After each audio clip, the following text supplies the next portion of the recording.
single one person that can make or break your PhD experience. If you still want to do a PhD after hearing all of this. To do a PhD, you should not be paying out of pocket. Never. No, in no cases for your PhD. And yeah, the quality of your research and the quality of your entrance into the academic world depends on... Hi guys, welcome back to the channel. My name is Alexis. I'm Mishi. And we're both PhD students at the University of Hawaii at Manoa. And today we have a new PhD video for you guys. So you want to do a PhD? Yeah, here are 5 things that you need to know if you're someone that wants to do a PhD. Yeah, PhD 101. Okay, so the very first step is deciding whether or not doing a PhD is for you or if you're someone that should consider doing a PhD. So we actually just made a whole separate video that you should go watch on this topic in order to help you decide if it's a right choice for you.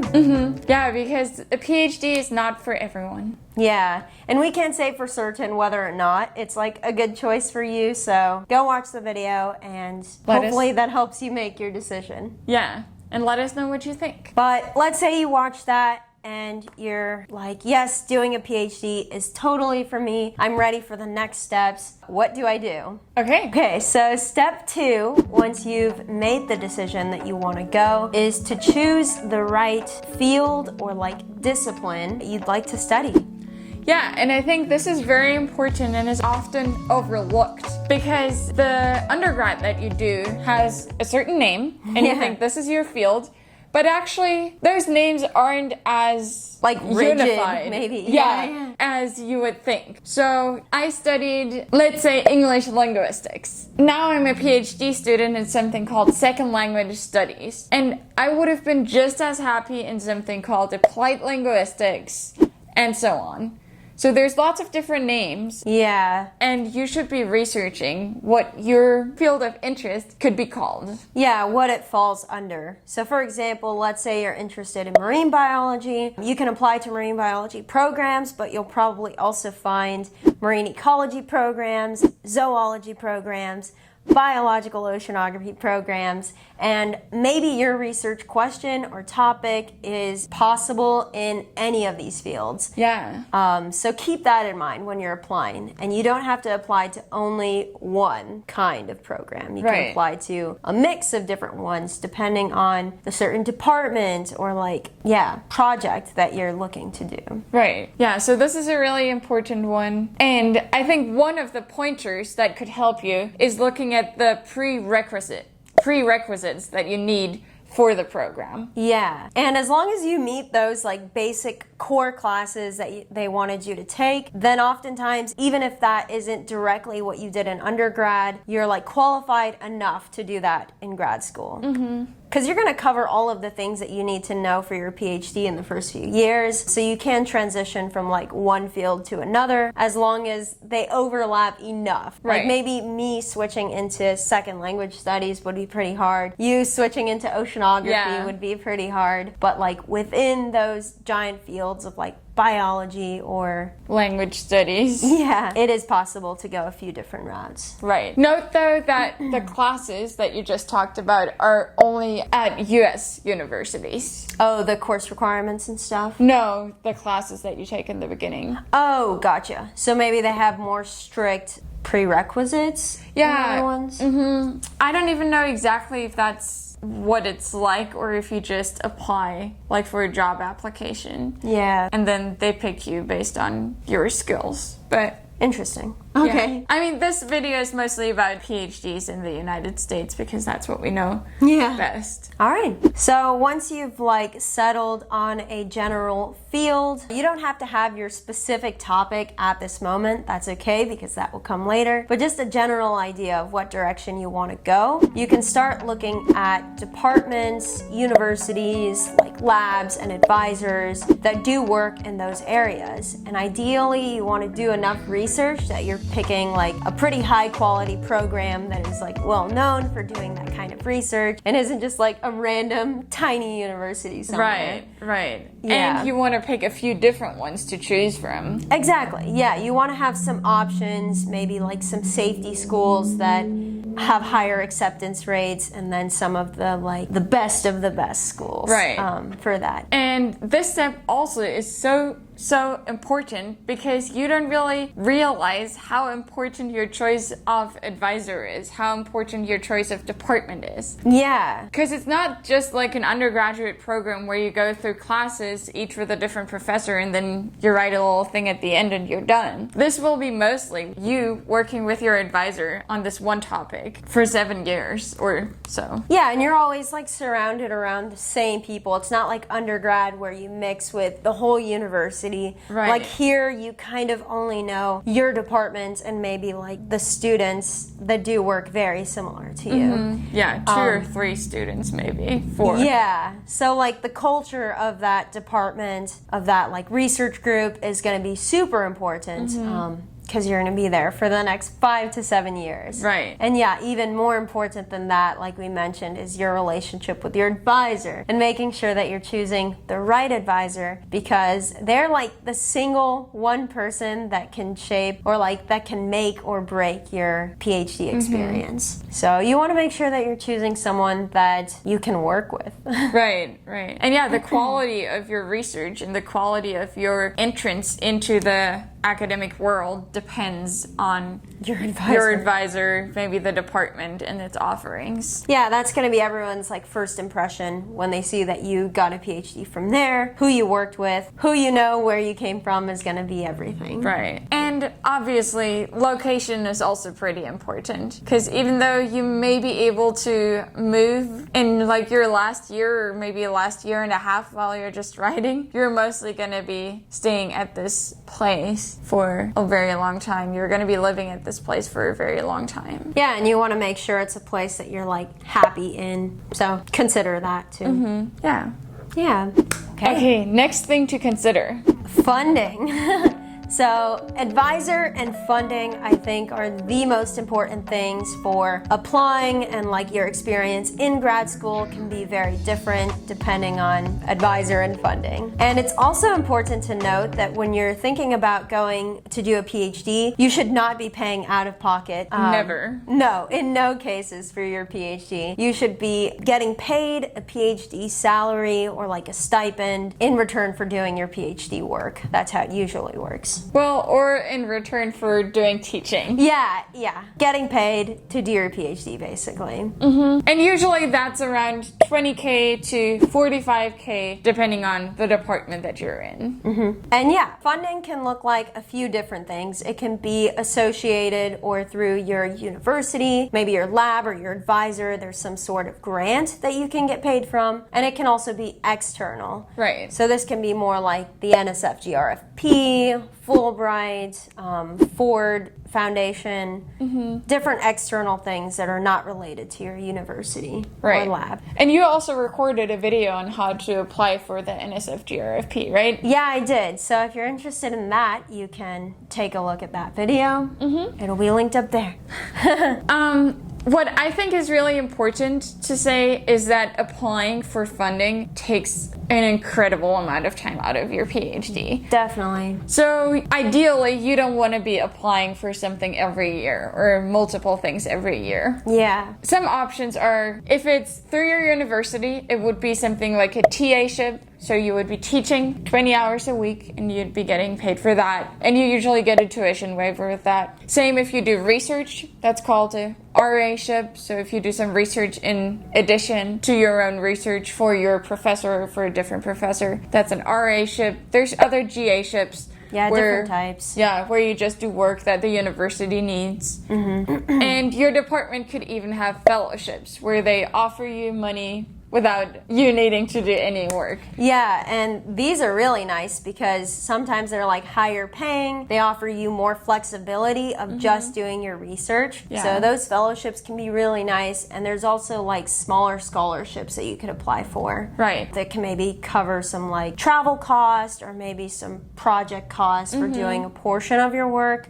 Right. But yeah, like we said, applying for like many scholarships and fellowships can be pretty time consuming. Yeah, so it's very important to find a good balance, because even if you start out on a TA-ship and you technically have all your 4 or 5 years funded, it'd still be good to apply for a scholarship, because maybe then you don't have to work the last year of your PhD or something like that. Yeah. But yeah, try to find a good balance between getting all the opportunities but not applying too much, because it takes time out of your PhD. Yeah, but if you do apply and get it, it does look good in your CV, so you can always add that there. So let's say you only TA'd and you were like pretty covered. If you wanted to also apply for a scholarship that would look good, that could be a good thing to do. Yeah. Too. Okay, our last point that we think is really important to know before starting a PhD, maybe before starting to really research a PhD. We came up with a few like expectations versus reality of doing a PhD. And maybe we wanted to focus a little bit more on some of the things that we didn't expect or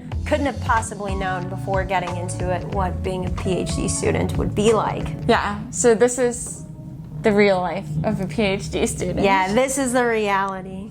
I think the biggest thing is I just didn't realize how slow things go. Like, really turtle pace. It kind of used to amaze me before that people did all of this research a long time ago, and I'm like, they're barely publishing it now, but you don't realize like how long the field work or the lab work takes, data analysis. There's always like certain hiccups because nothing goes to plan. Yeah. Everything takes way longer than you would expect. Lots of hiccups. If you need to Writing, yeah, if you need to get feedback from someone, they obviously have the most packed schedule. Yeah. So coordinating that takes a long time. And even just the publication process, right? Like you submit something and then it's out like a year 2 years, later yeah, or something. It's crazy. Yeah, because you go through multiple rounds of revision, then page proof rounds that you go through where you just have to proofread and really make sure there's no errors in yours, and every single time you read your whole paper again. Yeah. Even just making a simple plot, like what I'm doing right now for a manuscript, or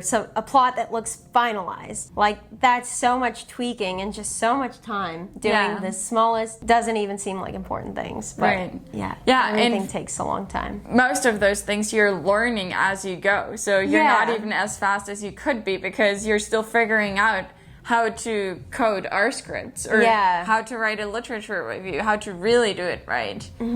Takes a long time. Yeah. Even to just like pick your research topic, because you have to choose a topic that's one worth studying and like not really known about yet and people care about. So in order to do that, you have to like research everything that's ever been known in this thing and come up with something that's new and exciting and people care about. Yeah, and still aligned with the rest of the research. Yeah. And yeah, it's kind of an impossible task for a new PhD student, because you honestly already need a PhD just to pick a good topic. Yeah, like you just got here. How are you gonna know everything? Yeah.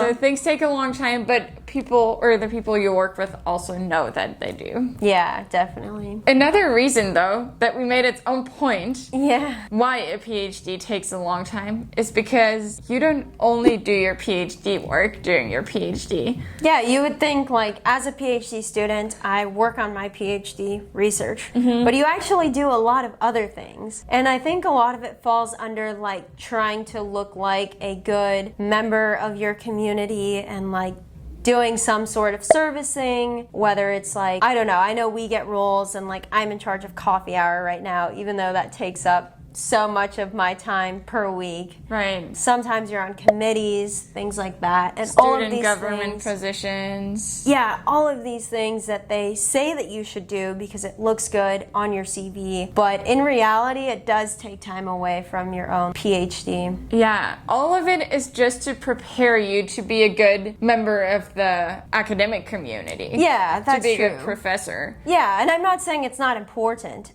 That's just why it takes 5 to 7 years. And it's lots of things that you don't expect. Yeah. Yeah, you could be on committees to select who gets a grant. Yeah. You could be a copy editor. You could, look into internships, unpaid internships that you're doing on top of your work. Yeah. To, I don't know, edit newsletters. There's always something. Yeah. Yeah, and I think even aside from that, there's also just so much like admin, forms, and paperwork that we're always having to do. I don't know why, but... Yeah, you don't even know what they are. You can't even remember where all your time goes with all those documents. Yeah, and then sometimes you apply for one thing for funding, and they need like a billion other things back from you before they give you the money. So that's also a little frustrating. Yeah. Another thing that we did not expect and that felt incredibly humbling when going through our PhDs was the time it takes for you to feel like an expert in your field. Yeah. You're probably doing your PhD because you're good at school. Yeah, you're probably like the top of the top from your university that you came from before. You probably have really good grades and you expect that to carry over. Yeah. And it may, but you still won't feel like an expert. And actually, the more you read, the more you research, the deeper you get into your topic, the more you'll realize how little you know, actually. Yeah. Yeah, how much you don't know. Yeah, exactly. And I think that's why, like, when you first get here, most people struggle with like imposter syndrome because you came from like being the best and like such a good student, and then you're in something brand new where you just like don't know anything and kind of feel like, oh, I really shouldn't be here. Like everyone else knows what they're doing, but I have no idea. And then I think you slowly realize that the older grad students still have no idea. Right. Or maybe they have like a little bit of an idea, but they still don't feel like experts. Right. And the professors also don't have an idea. They're just all like doing their best and still figuring it out as it goes. Right. Like, I feel like even professors, sometimes there's something that's a little bit new for them that maybe they haven't done or don't have as much practice in. And you'll like get better the longer you're in it. And honestly, you're a better researcher if you acknowledge what you don't know. Yeah. Or you're supposed to be someone who acknowledges that they don't know everything, because only then you can question things. Yeah. Yeah, I kind of feel like if you think you know everything, You don't. You don't. You definitely don't. So yeah, incredibly humbling experience. And I think you'll like probably not get that feeling until you're at the like defense or like once you've finished your dissertation, because then you're at least a little bit more confident in like, I definitely know my dissertation better than anyone else because I wrote it. I was like, I've been exposed to it all this time. I know it pretty well. And they said I did well, I defended it. Yeah, exactly. But I think even then when you finish, you're still, you're a doctor, but you're just like at the end of your PhD. You're not even a postdoc yet. You're not even a professor yet. So you probably still feel a little bit of that imposter syndrome and stuff and not being an expert. Yeah, and I think especially, well, not if you don't go into academia. If you end up outside of academia, you're going to be the one with the PhD where everyone else is not. But if you stay in academia, you're at the bottom of the has a ladder PhD. still. Exactly. Yeah. Yeah, and people look down on you because you only just got your PhD. Yeah, you're still brand new. Yeah, not even a postdoc yet, not even a 5-year professor yet, not even a tenured professor yet. Yeah. And honestly, you only reach maybe the top of the ladder by the time you're retired. Yeah, once you're very old. Yeah. And I guess the last thing to know is that your PhD won't be like life-changing, incredible research in most cases. Usually it's just like you're extending knowledge, just pushing the knowledge, taking a tiny, tiny step further in that very specific area. So yeah, it's not like groundbreaking, it's not super impactful. Maybe some people will read and cite your papers. Probably 5 people on your committee will read your dissertation and care about it. And I think that's just the reality, is that you put all of this work for 5 to 7 years. But the impact will not be as high as you probably expect going into the PhD. Yeah, because as we mentioned, you're just a PhD student at the end of your PhD. That's like barely the start if you stay in academia. You'll probably do greater things later. Right. It's not going to be be like your best findings ever. Right, I do think this also reduces some pressure though. Yeah, definitely. But yeah, I think this is something that I was really mad about, honestly, because my PhD is in learning related topics. So I thought, okay, my PhD is gonna help lots of kids learn. It's gonna change the world. Well, I thought maybe it can at least like change education or something like that. Yeah. And I think even if you get your PhD in like medicine, you're gonna think, oh, I'm getting a PhD, I'm gonna find the cure for, I don't know, whatever illness. Yeah. But it won't be that. Your dissertation won't, in 99.9% of the cases, will not have that kind of impact. And I think my dissertation has zero impact, honestly. But yeah, I think that's the thing too. Like, science is so slow, so even if you do all of this work, I think change doesn't happen until much later. Like, your dissertation alone is not going to change the world. Maybe like a lot of findings that come to the same conclusion, okay, later this can be implemented because like so many scientists or researchers found the same thing. Right, then now we're it confident. has to go through like media. Yeah, now we're confident that this is a finding. Yeah.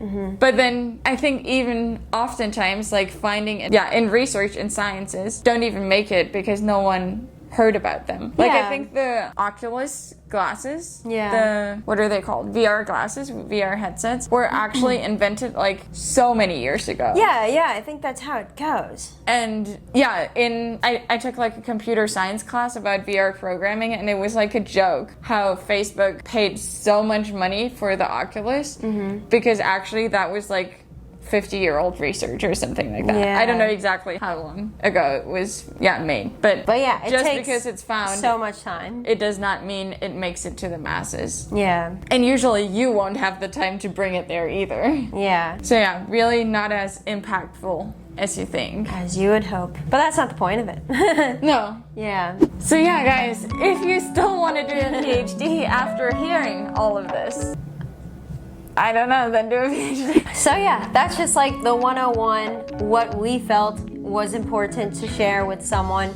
who's not quite in a PhD program but is thinking about it. So yeah, keeping all of that in mind. Let us know if this made you pursue a PhD or made you decide against a PhD. Yeah, I think we're not trying to scare you or say it's bad. I think those are just like some reality checks that we realized from being in it. Yeah, and hopefully it helps you find a good PhD program if you do decide to do it, and find a good advisor and be happy in your PhD with, knowing things that we didn't know. Yeah, exactly. So if you found this video helpful, give it a big like. Hit the subscribe button so you don't miss more PhD help videos like this, or like life as a PhD student, life in Hawaii. Be sure to subscribe. And leave a comment if you have more video ideas that we should make that you would be interested in. Yeah, for sure. We're always happy to make them. Okay, see you guys in the next one. See ya.